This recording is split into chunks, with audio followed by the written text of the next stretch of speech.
Arlit, au Niger, la Cominac, filiale d'Orano, ex-Areva, a fermé en mars 2021. Cette entreprise a exploité pendant plus de 40 ans des mines d'uranium et elle laisse derrière elle un héritage empoisonné.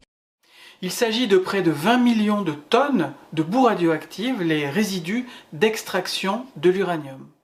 Les analyses qui ont été faites en 2009 par le laboratoire de la CRIRAD sur ces boues ont révélé une forte radioactivité, plus de 450 000 becquerels par kilogramme.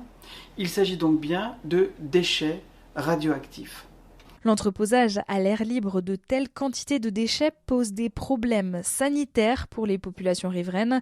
D'abord parce que ces déchets produisent en permanence un gaz radioactif, le radon, et ensuite parce que les puissants vents du désert dispersent les poussières qui contiennent des métaux lourds radioactifs dont certains sont très radiotoxiques par inhalation. Ces déchets vont être radioactifs pendant des centaines de milliers d'années.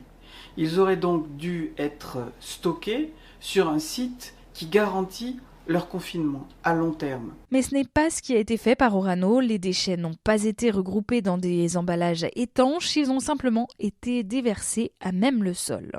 L'industriel envisage désormais de recouvrir ces terrils d'environ 2 mètres d'argile et de roche afin de limiter les émanations radioactives. Mais la question qui se pose est quelle sera la durée de vie de cette couverture? En plus, ces déchets entraînent une pollution des eaux souterraines qui se déplace dans l'environnement et qui fait peser une épée de Damoclès sur les ressources en eau potable pour plus de 100 000 personnes dans la région.